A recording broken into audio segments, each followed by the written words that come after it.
राजनीति की उठापटक। कुर्सी की लड़ाई में कौन छूटा पीछे, किसको मिला सूबे का ताज, और कौन जीत के भी गया हार। खेमेबाजी में क्यों बटी कांग्रेस, भाजपा में भीतरघात का कौन है कसूरवार। सूबे की राजनीति पर हमारी पैनी नजर, राजनीति की उठापटक। नमस्कार, मैं हूं जयपाल सिंह। विजय बहुगुणा सरकार ने पहली बाधा पार कर ली है।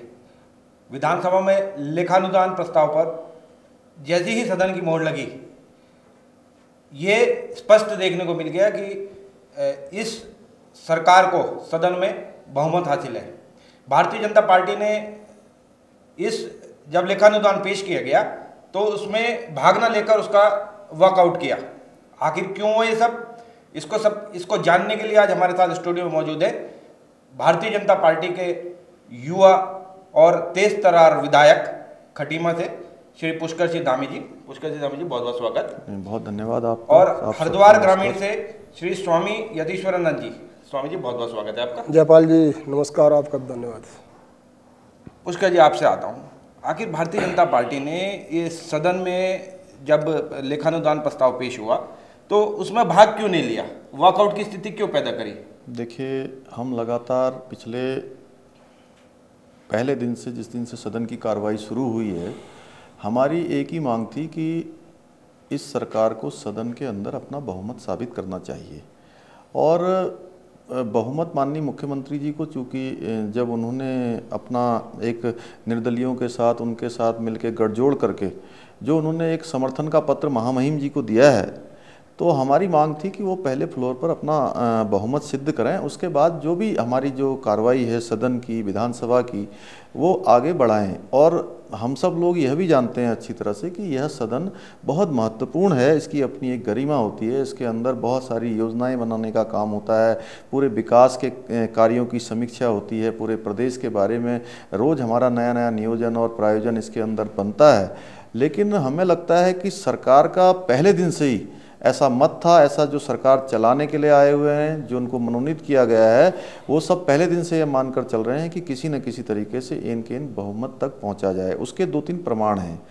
प्रदेश के अंदर हमारे यहाँ जो जब से हमारा ये प्रदेश बना है, हमने तमाम प्रकार की परंपराओं और संसदीय जो हमारी संवैधानिक चीज़ें हैं, उन मान्यताओं को मानकर आगे का काम बढ़ाया है। और जब प्रोटेम स्पीकर की जो नियुक्ति होती है, वो नियुक्ति कभी भी किसी दलगत भावनाओं से ऊपर उठकर जो सबसे ज़्यादा वरिष्ठ विधायक होते हैं, उन विधायकों में से बनाया जाता है। लेकिन पहली बार यहाँ पर परंपरा टूटी है, एक अच्छी और स्वस्थ परंपरा टूटी है। बल्कि जो सबसे सीनियर विधायक को न बनाकर प्रोटेम स्पीकर, वो कनिष्ठ उसमें से बहुत सारे लोगों को नज़रअंदाज करके दलगत भावना के अंतर्गत आकर काम किया है। इसी तरीके से जो 71वें विधायक होते हैं एंग्लो इंडियन, उनको भी जो है मनोनीत तब किया जाता है जबकि सदन के अंदर सरकार को बहुमत साबित हो जाए। लेकिन यहाँ पर पहले से ही चूँकि वो भी उन्होंने तय कर रखा था, उनको तो किसी तरह से अपने बहुमत को दिखाने के लिए जोर जबरदस्ती करनी थी, इसलिए उन्होंने पहले दिन से ही एंग्लो इंडियन के विधायक की भी बीच में ही मनोनयन कर दिया। हमारा तमाम मुद्दों पर विरोध था, इसलिए हमने कहा कि पहले वो सब बहुमत साबित करें, उसके बाद करेंगे। स्वामी जी, आप हरिद्वार ग्रामीण से चुनकर आए हैं, तो ऐसे में आप एक अध्यात्म की दुनिया में पहले रहते थे। अध्यात्म की दुनिया से आप राजनीति की दुनिया में आपने कदम रखा, ऐसे क्यों, क्या कारण है? देखिए जयपाल सिंह जी, मैं सबसे पहले आपको बताना चाहता हूँ, मैं छात्र जीवन से ही राजनीति करता हूँ। मैं जब गुरुकुल कांगड़ी में स्टूडेंट था, मैं 2 बार गुरुकुल कांगड़ी यूनिवर्सिटी का छात्र संघ का अध्यक्ष रहा हूँ। मेरी राजनीतिक रुचि हमेशा रही है छात्र जीवन से।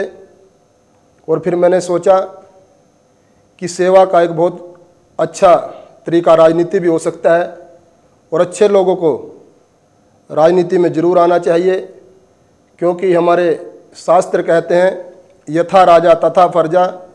जिस प्रकार का देश के अंदर राजा होगा, प्रजा ऐसी हो जाती है।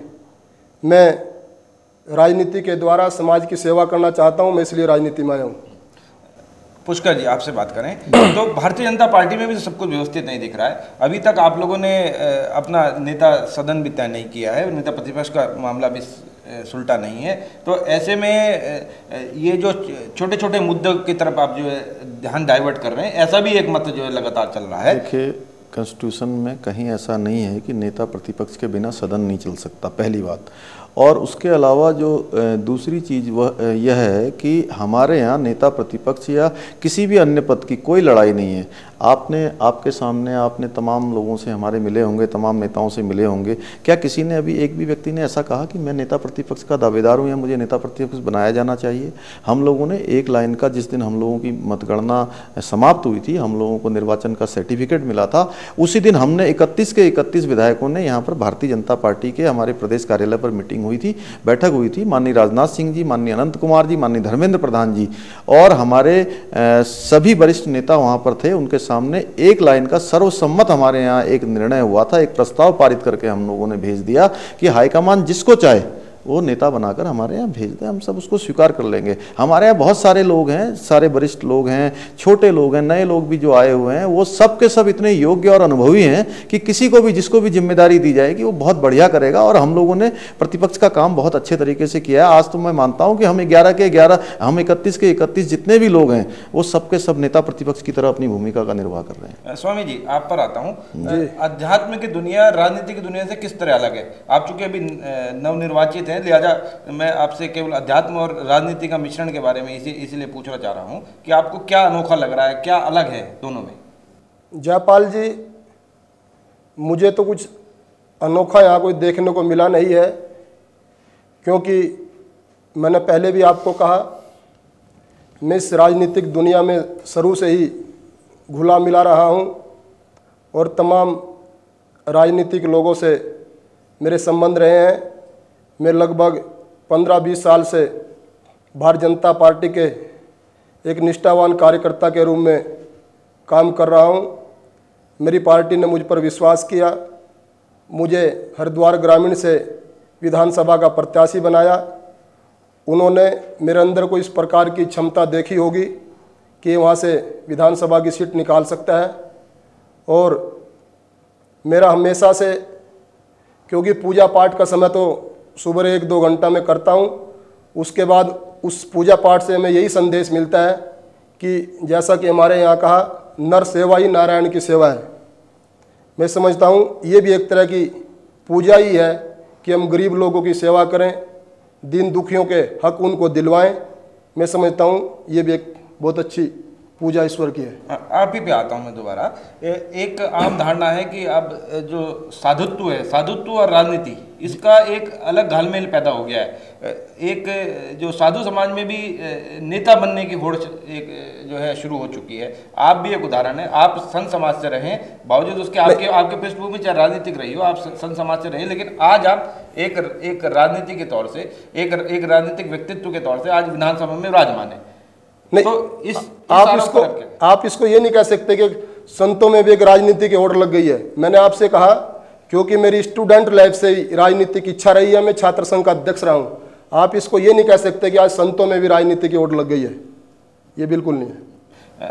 पुष्कर जी, क्या कारण है कि भारतीय जनता पार्टी ने सदन में जो है इस जो इसमें लेखानुदान पेश हुआ है, इसमें उसने भाग नहीं लिया? भाग लेना इस संदर्भ में आपसे कहना चाहता हूं कि जो भी अगर कोई कमियां थी, सरकार की कोई कमियां थी, तो आप सदन में उस कमियों को उठा सकते थे और उसके बाद भी वॉकआउट कर सकते थे, लेकिन वो ना करके आपने जो सीधा वॉकआउट का जो फैसला किया है, तो कहीं ना कहीं आपको नहीं लगता कि जनता के बीच में जो है भारतीय जनता पार्टी की इमेज को नुकसान पहुंचा है?